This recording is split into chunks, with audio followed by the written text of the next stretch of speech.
Alors, mon témoignage, c'est quand j'ai compris d'abord ça. Quand j'ai compris l'enseignement sur le lard de Dieu, je dis, Seigneur, c'est ça que j'ai dit. Je vous dis ce que j'ai dit. J'ai dit à Dieu, je regrette les années que j'ai perdues dans l'ignorance. J'ai dit, j'aurais aimé entendre cet enseignement quand j'avais 20 ans. Tu vois, c'est ce que j'ai dit à Dieu. Mais heureusement, j'étais célibataire. Je dis, alors, j'ai fait beaucoup de bêtises dans la vie. J'ai perdu beaucoup de choses. J'ai perdu beaucoup d'opportunités. Parce que j'étais dans les mauvais trains. J'étais dans les trains que je voulais. J'étais conduit par la chair, j'étais conduit par les émotions. Et je me suis dit, alors maintenant, concernant le mariage, je ne veux pas échouer. Waouh! C'est pour ça que je m'adresse à ceux qui ne sont pas mariés. Il faut dire ça à Dieu. Concernant mon mariage, je ne veux pas échouer. Je veux avoir la personne que tu veux. La personne que tu penses être la meilleure. Parce que c'est la personne. Je te dis que Dieu t'accompagnera et tu seras béni plus que tu imagines. Amen. Alors, j'ai commencé, je vous ai parlé du temps où j'ai découvert en 2009 la révélation sur la louange, la puissance de la louange. Alors, quand je priais, j'ai aussi prié pour le mariage. J'ai prié pour le mariage, j'ai passé au moins 3 mois à prier, pas à demander tous les jours, mais j'ai demandé à Dieu. J'ai dit, Seigneur, je veux être conduit par toi. Je veux la personne qui vient de toi. Amen. Et puis je vous ai demandé parfois, et si je ne l'apprécie pas? Alors je me suis rendu compte que je ne suis pas encore préparé. Je me suis dit, Seigneur, si tu l'apprécies, je l'apprécie. Là, c'était la délivrance. Je me dis, si tu l'apprécies, je l'apprécie. Parce que Dieu donne toujours de bonnes choses. Ça peut être mauvais selon tes yeux, mais Dieu dit, quand Dieu dit c'est bon, il faut dire, non, c'est bon pour toi, Dieu, pas pour moi, c'est bon pour toi. Il faut arriver à un niveau où quand ce qui est bon pour Dieu est bon pour toi. Alors, j'ai prié. Alors, pendant la prière, je ne dis pas qu'il ne faut pas dire ce que tu veux. C'est ce que je vais dire, je vais enseigner demain et je réponds toujours aux jeunes. Ce n'est pas interdit de décrire ce que tu veux.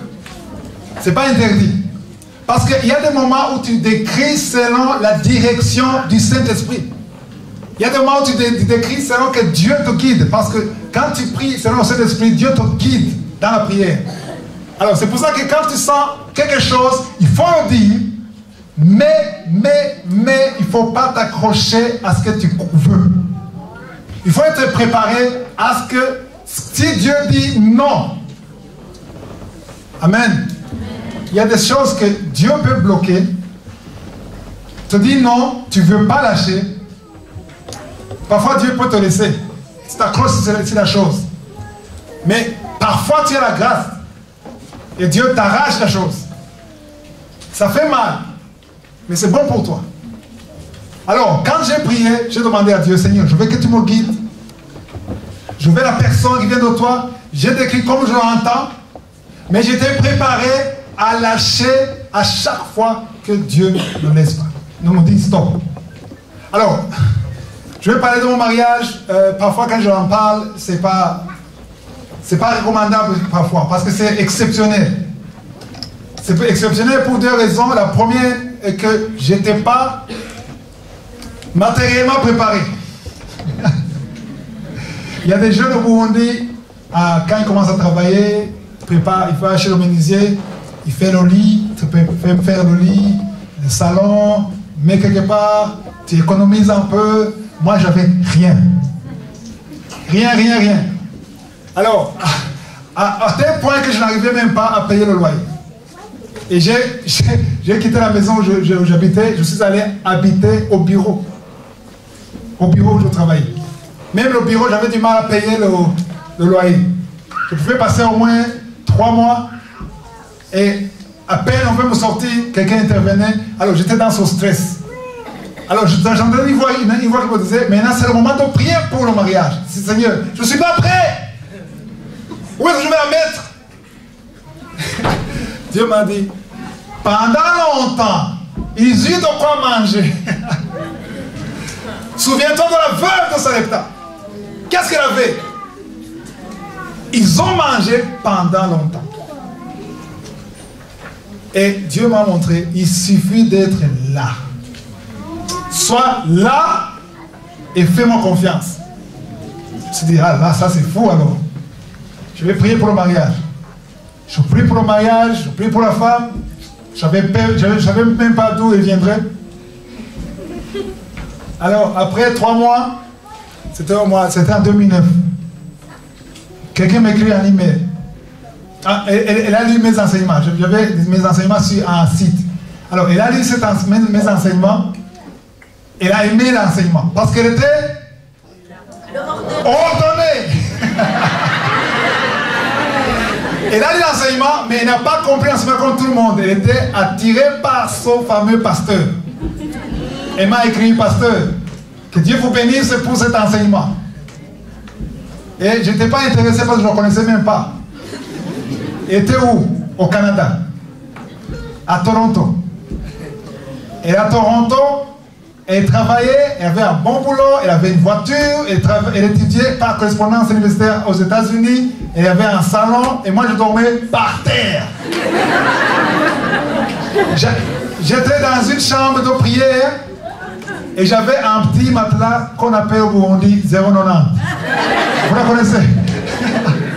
C'est-à-dire un petit matelas, l'épaisseur est comme ça, et je dormais par terre.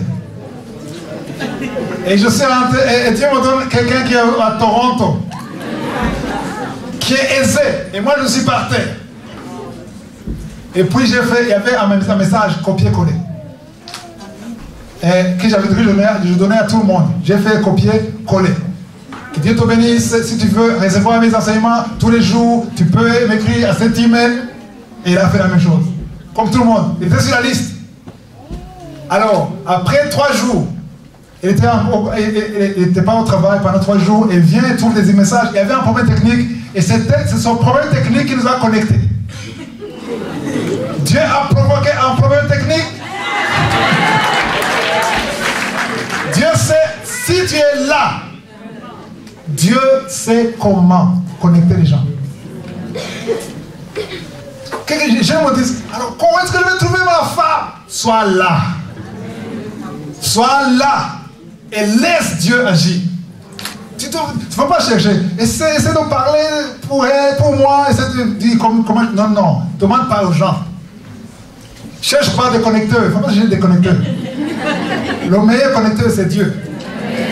Amen. Parce que quand Dieu intervient, il intervient comme Dieu. Alors, qu'est-ce qui s'est passé? Je ne savais pas quelle c'est la personne. Alors, le problème technique, il m'a écrit pour demander du secours technique. Et je l'ai secoué techniquement. Parce que je n'avais pas d'arrière-pensée. Alors, après une semaine, à l'époque, il n'y avait pas, c'était en 2009. Dis-moi, je sais pas, il n'y avait pas encore WhatsApp. Il n'y avait pas WhatsApp. 2009, il y avait. Non.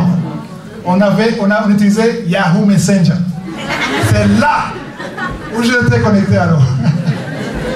Alors, je l'ai vu et il m'a posé une question à propos du travail, de l'œuvre de Dieu au Burundi. Elle était intéressée par l'œuvre de Dieu, pas par l'homme qui ne se connaît pas. Il ne me connaissait même pas. Et j'explique l'œuvre de Dieu. Et au bout de 4-5 conversations, il me dit, oh, attention, ça peut être la personne. Je dis, oui, vraiment? Alors je commence à voir ce que j'ai demandé à Dieu. Effectivement, je vois des choses que Dieu me disait quand je priais. Je dis, est-ce que c'est elle?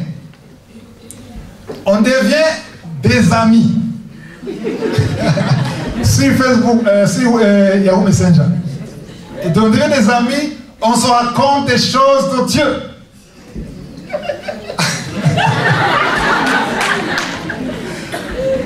Alors, plus, je te dis une chose. Quand tu rencontres la personne, c'est comme un aimant. Tu sens que tu t'approches de la personne. Je dis, Seigneur, je viens de prier, mais tu es rapide. Déjà. Alors, j'ai commencé à chercher, à savoir si c'est elle. Je priais, la voix me dit dans le cœur, c'est elle. Je priais, je sens que c'est elle. Alors, elle a découvert que je commençais à m'intéresser à elle. Alors, je dis, alors, si elle, il faut m'envoyer ta photo. Au moins, je la vois. On commence à s'envoyer des photos. Alors, je ne sais pas si elle a été choquée quand elle m'a vu. Ou si je répondais à ses attentes. Mais une chose est sûre. Pendant qu'on s'écrivait, elle venait de passer 3 jours dans une prière de jeûne. Parce qu'il y avait une file de garçons. Et elle a dit, Seigneur, je suis fatigué. Je ne vais pas détruire le cœur des hommes, des garçons, des hommes. Je veux que tu envoies la personne qui vient de toi. Un jour, quand il sera ici, il va nous dire, Dieu lui a dit, ce que je vais faire pour toi, c'est ce que les yeux n'ont jamais vu, les oreilles n'ont jamais entendu. Ce que tu n'as jamais entendu, c'est ce que je vais faire pour toi. Il a eu peur. Alors, d'après elle croyait que c'est quelque chose d'extraordinaire. Mais c'était quelqu'un qui dormait par terre. Qui n'avait même pas de lit. J'avais pas de lit, j'avais pas de canapé, j'avais rien. J'avais Jésus étant là. Quand tu es là, tu vis. Même si tout le monde voit, comment est-ce qu'il vit? Parce qu'il est là. La farine, l'huile toujours dans la cruche. Parce qu'il était là. Quand tu es là, tu peux avoir des problèmes. Mais Dieu sera toujours avec toi. Toujours. Tout le monde peut t'abandonner. Tous tes amis peuvent t'abandonner. Mais il faut être là. Parce que non, tu te poses la question. Est-ce que je suis là? C'est ça la question. Alors, elle ne savait. J'essaie un peu de résumer. Et on commençait à parler. Et elle a commencé à sentir quelque chose. Un jour, la nuit quand elle dormait, Dieu l'a visité, lui a montré clairement dans un songe que je suis son mari. Étant burundaise, étant une fille élevée, je ne pouvais pas me dire, c'est toi! Entre-temps, je parle aux jeunes filles. Il ne faut jamais dire, même si c'est ton père, il faut dire, c'est toi, Dieu m'a montré, c'est toi. Il ne faut pas dire ça. Il ne faut jamais dire ça. Dieu m'a montré que c'est toi. Non, non, non. Si c'est une fille, attends. C'est pas à toi de faire le premier pas. C'est le garçon. C'est l'homme qui vient. Il y a ceux qui ont déjà fait ça. Alors, je vais un petit conseil, entre parenthèses. Même les jeunes hommes, il ne faut jamais dire à la fille, Dieu m'a montré que c'est toi. Non, tu sais que c'est elle, mais elle cherche une approche. Parce que quand tu viens et c'est la chose. J'ai un ami, Dieu lui a parlé, il a invité la fille le respectait comme un homme de Dieu, et dans le restaurant, il a dit, tu sais une chose, c'est toi. La fille était choquée, elle se sentait ridicule. Il me sous-estime, il ne me respecte, il ne respecte même pas. La fille, elle sortait, elle allait dans les toilettes, essayait de chercher un ami pour qu'il vienne la prendre.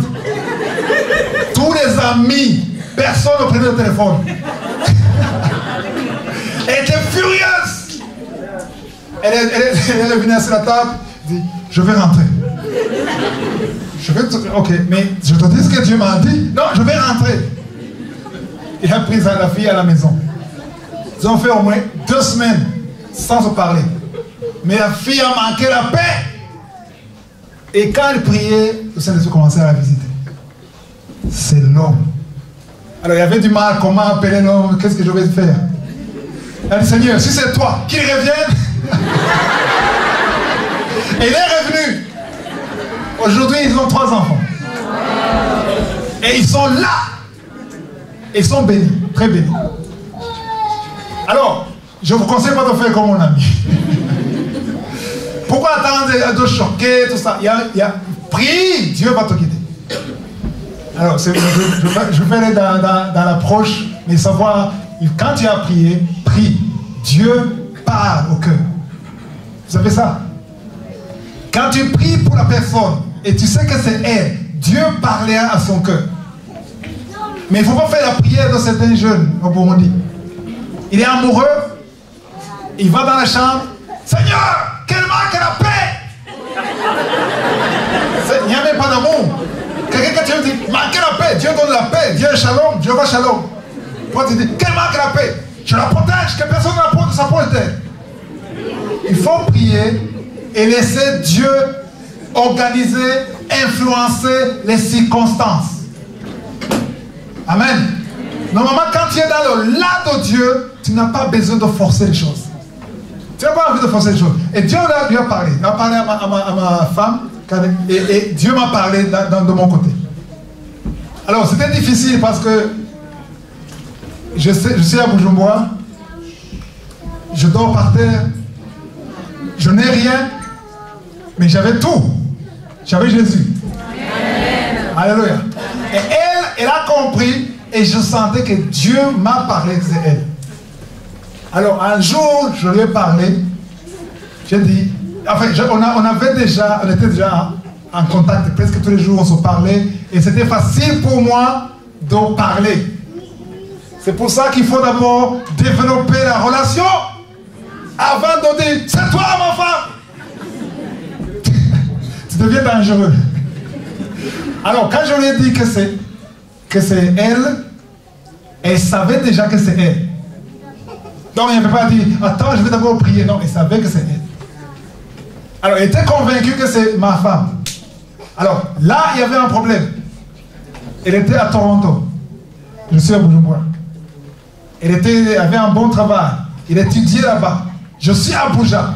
Et Dieu m'a dit que mon ministère est là, au Burundi. Alors, quand on a conclu, on sait que c'est elle sait très bien que c'est elle. C'est pas moi qui ai dit, tu sais, c'est toi.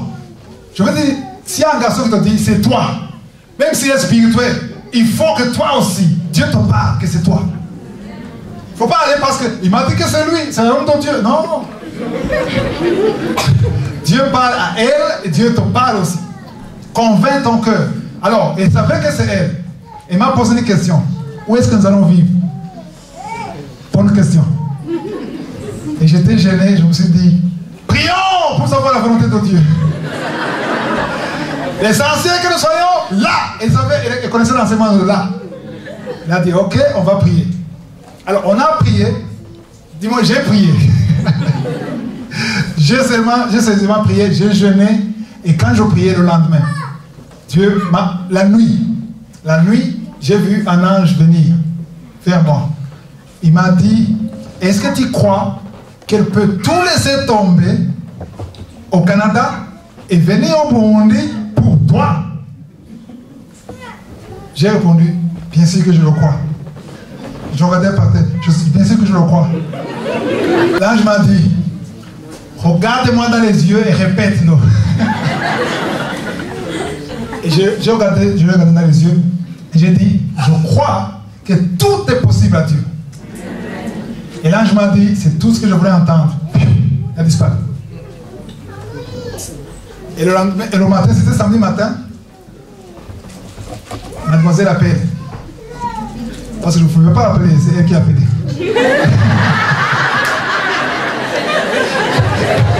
Je n'avais pas les moyens pour appeler. Alors, elle a appelé. Et quand je parlais, sa voix était presque coupée. Je dis, qu'est-ce qui ne va pas? Elle m'a dit, je lève mes mains, que la volonté de Dieu soit faite. Où que Dieu veut, nous y serons. J'ai dit, waouh. Mais moi, je savais où. Je ne voulais pas l'influencer. Mais j'étais content que c'était Dieu qui l'a influencé.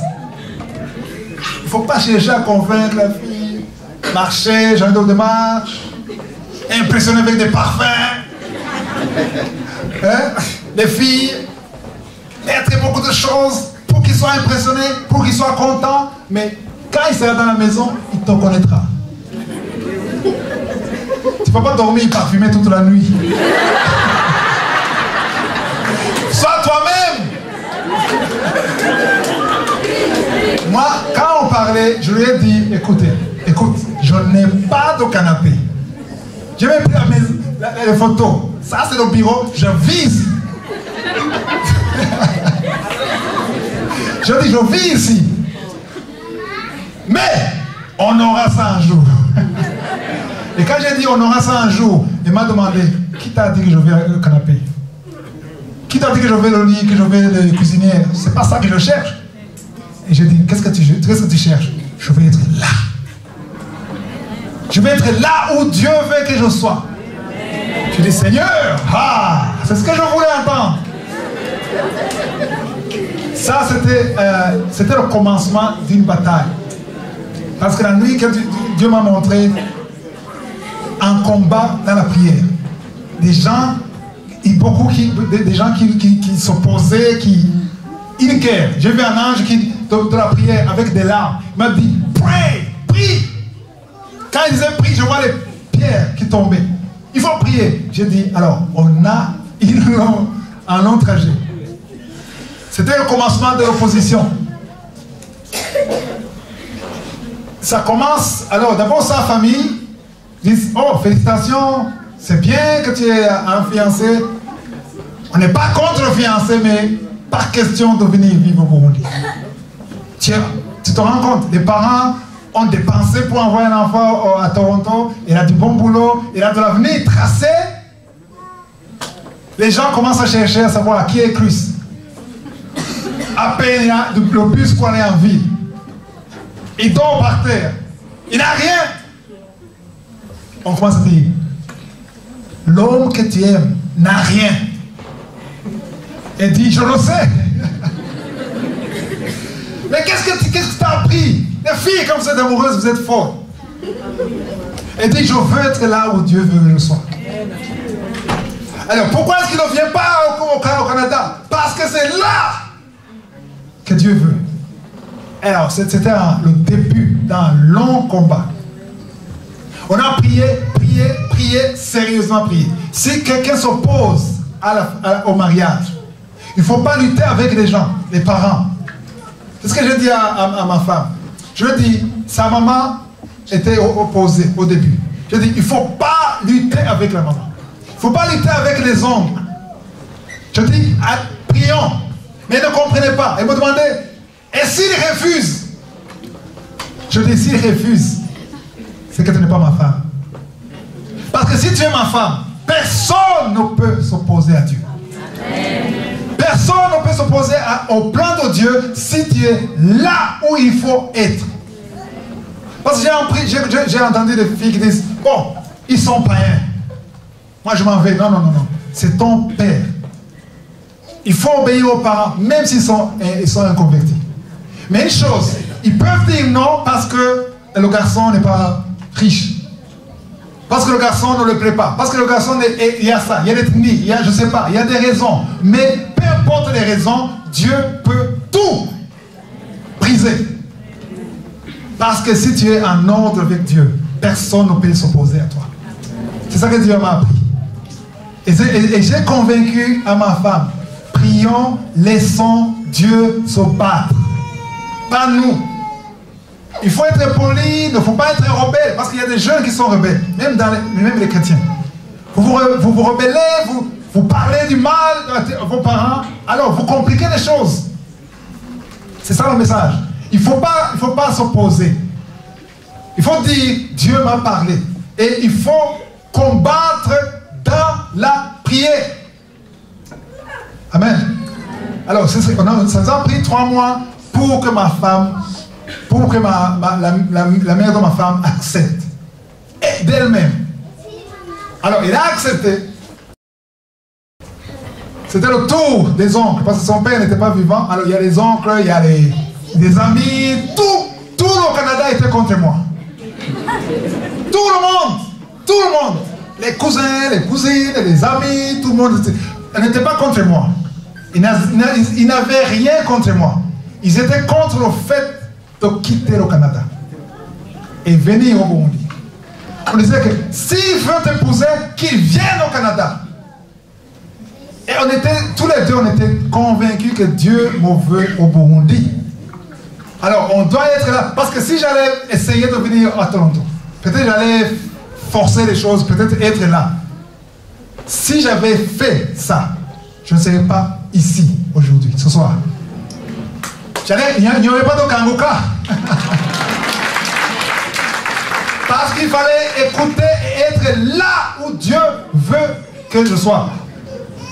Alors, il y a quelqu'un, il y a un jour, 2003. 2003, il y avait une vague des jeunes qui quittaient le pays, qui allaient au Canada, ici, en France. Il y avait une cellule à Kabondo, à Bujumbura. Alors, il y a une cellule de prière. J'enseignais sur le là de Dieu. Il faut être là. Et quand j'enseignais ça, il y avait au moins une quarantaine de jeunes. Un des jeunes, après le culte, après le service, un des jeunes est venu me voir. Il m'a dit, il était très furieux, très fâché. Il m'a dit, pourquoi il fallait m'appeler seul? Pourquoi me parler publiquement? J'ai dit, je ne parlais pas à toi. Je parlais à tout le monde, y compris toi. Il était... Non. Parce qu'ils étaient trois. Ils devaient passer une interview à l'ambassade des États-Unis. Deux de ses amis avaient déjà eu le visa. Et la même personne qui a aidé, c'est les deux, c'est la même personne qui l'aidait aussi. Et ils étaient passionnés par les États-Unis. Il avait une montre avec un drapeau américain. Les mercredis, les jours des interviews, il contrôlait l'ambassade. Je prends l'ambassade. Je saisis l'ambassade. Entre-temps, il y a un passage que je vais vous montrer. Josué chapitre 1. Josué chapitre 1. Je vais désillusionner certains jeunes ici. Vous connaissez le fameux verset 3. Tout lieu que foulera la plante de votre pied, je vous le donne, comme je l'ai dit à Moïse. Hein? Les jeunes aiment ce verset. Tout lieu. Tu aimes une maison, tu essaies de pénétrer la maison et tu foules les pieds. Je saisis la maison. Il y a d'autres qui essaient de pénétrer, d'entrer dans une voiture pour saisir la voiture. Hein? Il y a certains ici qui... J'aime cette maison. Seigneur, j'entre dans cette maison. Je prends la maison. Là, ceux qui prennent les choses, parfois ils deviennent des voleurs. Parce que ce n'est pas pour toi. Alors, ce qui est pour toi, il faut lire le verset 4. Il ne faut pas lire le verset 3 seulement. Le verset 4. Vous aurez pour territoire depuis le désert et le Liban. Il y a d'abord depuis. Limité. Depuis le désert du Liban jusqu'au grand fleuve, le fleuve d'Euphrate. Tout le pays des Essiens et jusqu'à la grande mer vers le soleil couchant. Tu vois, Dieu a donné une limite. Cette limite, partout où tu fouleras le pied, partout où tu piétineras, ce sera pour toi. Alors, il ne fallait pas aller à Paris, dire, oh, c'est ici. Non. C'est pour ça qu'il faut être là. Ça, c'est une parenthèse. Alors, je parlais du jeune homme. Le jeune homme, il était furieux. Il m'a dit, je ne peux pas oser parler à mes parents. Leur dire que je ne passe pas l'interview. Je lui ai parlé, c'était vendredi. Mercredi, il y avait l'interview à l'ambassade. Il m'a dit, je ne peux pas oser aller à l'ambassade, dire que non, dire à mes parents, je ne vais pas à l'ambassade. Parce qu'ils ont tellement investi dans le projet de voyager. Elle m'a dit, je vais prier. Je vais fermer et ouvrir la porte. Alors, il est allé chez lui, il a prié. Il a dit, Seigneur, si c'est là, si tu me veux au Canada, si tu me veux aux États-Unis, je veux être là. Et si tu me veux au Burundi, ferme, comme on ne donne pas le visa. Un rêve de 2-3 ans, il dit, je suis prêt à céder si tu ne veux pas. Le jour de l'interview, il est parti à l'ambassade. L'interview et après, on dit, désolé, pas de visa.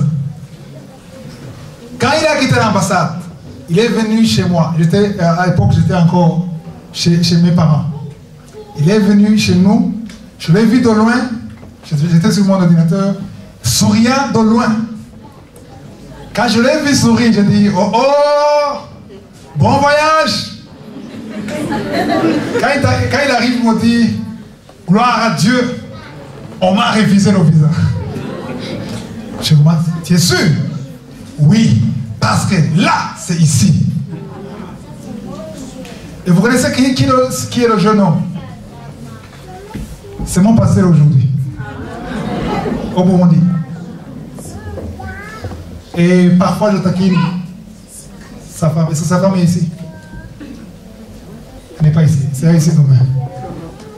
Et parfois je la taquine et je dis, waouh, il faut me remercier. Hein?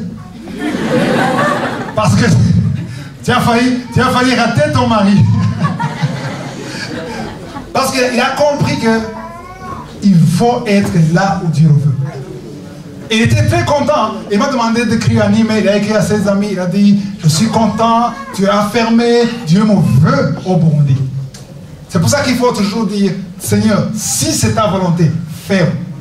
Ouvre. Et si ce n'est pas ta volonté, ferme.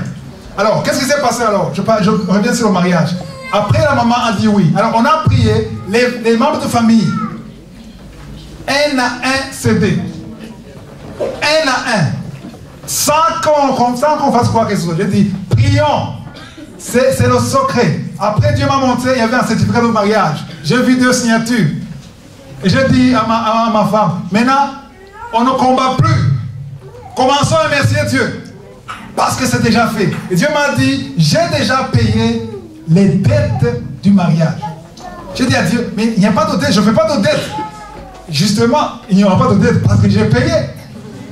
Il y aurait eu de dette, mais il n'y aura pas de dette. Et jusqu'au mois de juin, d'avril, mai, ils ont tous cédé. Tous. Alors on a commencé à préparer le mariage. Et le miracle qui s'est produit, la farine s'est multipliée. La farine s'est multipliée. L'huile s'est multipliée. Je commence à voir des téléphones partout parce que j'écrivais sur Yahoo, j'ai envoyé des enseignements. Les gens qui sont dehors disent, tu vas te marier, on a appris que tu vas te marier. Qu'est-ce qu'on peut faire? Je suis content que tout le monde te pose la question.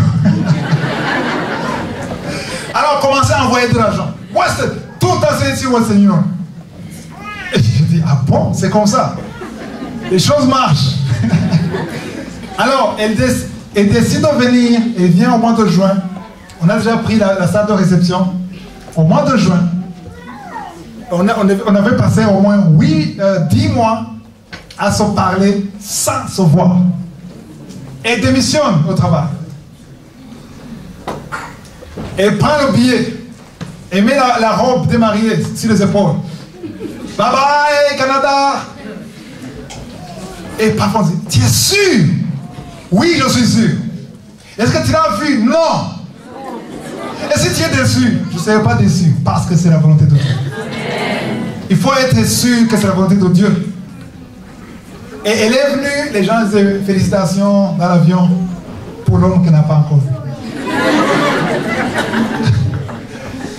Je l'ai vu pour la première fois le 21 juin 2010.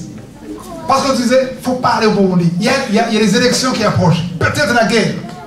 Viens après. Non. La guerre ou pas la guerre. Parce que même ici, je peux mourir.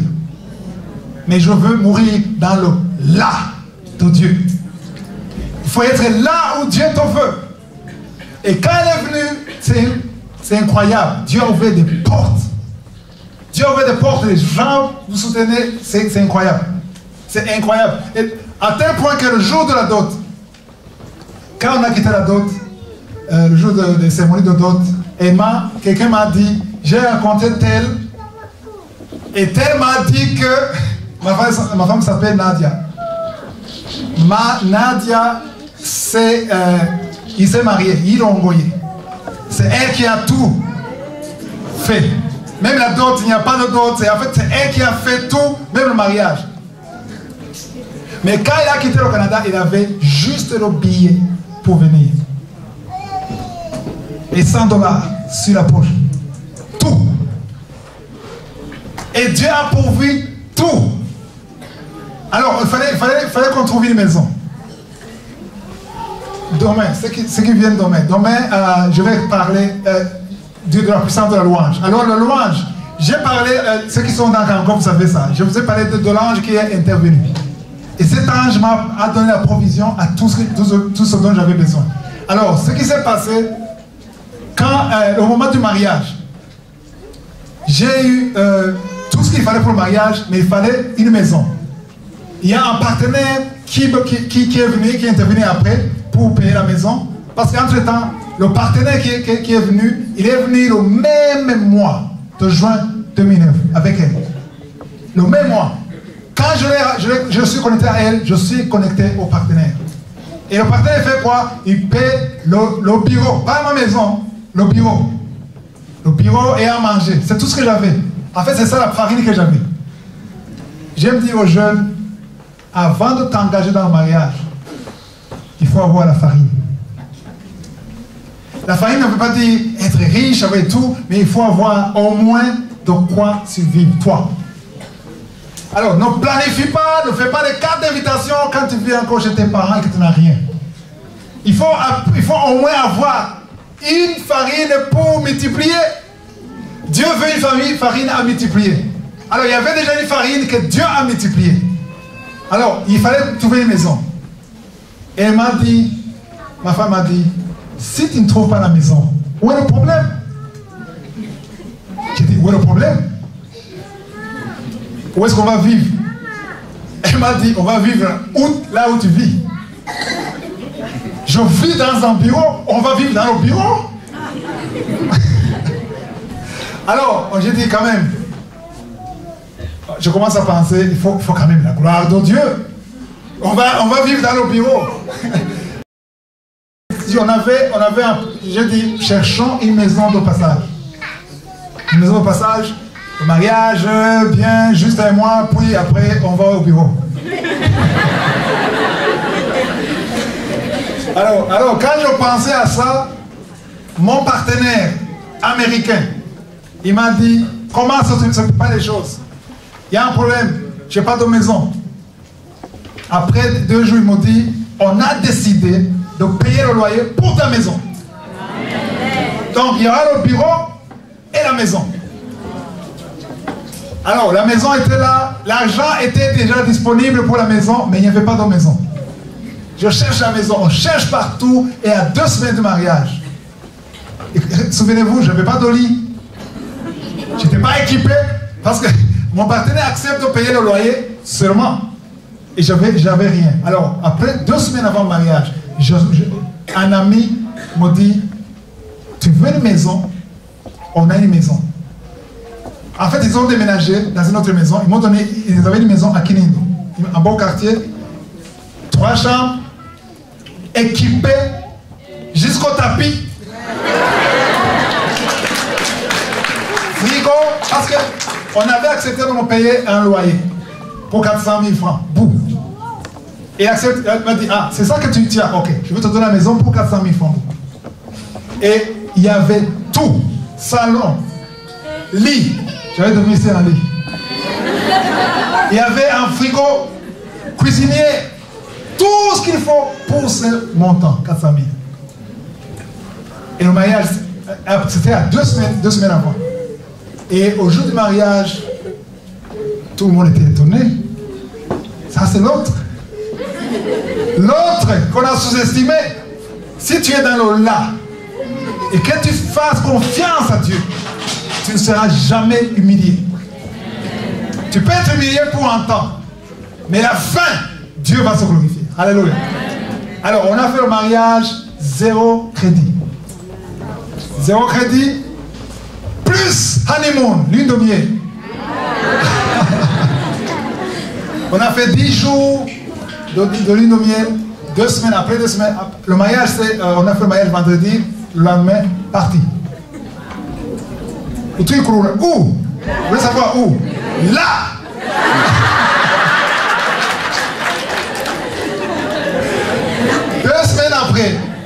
Deux semaines après, j'ai dit, vous voulez, mais c'est maintenant, vous venez. On a fait le fête de voile après 2 semaines. On ne savait même pas où nous sommes allés. Et après le mariage, tout le monde dit, bon maintenant, alors il faut penser, il faut du boulot. Hein? Tu dois travailler, toi, il faut que vous viviez.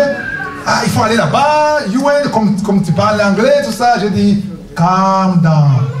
Calme-toi. Nous sommes là. Ça va marcher. Il ne faut pas t'inquiéter. Oui, on peut y aller tranquillement. Parce que nous sommes là. Et 2 semaines après le mariage, il a un coup de fil. Quelqu'un l'appelle, dit, nous commençons une école, crèche. On a vu que tu es mes enfants. C'est toi la directrice. Ouais. Et là, a éclaté de rire. Moi? Oui, toi. Il faut venir. Et là, il se poste son travail. Waouh. Je ne peux pas tout raconter. Mais ce qui concerne les jeunes, ce qui va suivre, c'est pour les mariés. Mais je voulais dire aux jeunes, il faut être là. Il faut prier pour être où Dieu veut que ce soit. Un dernier verset et on termine. Éphésiens, chapitre 1, verset 3 à 4. Éphésiens, chapitre 1, verset 3 à 4.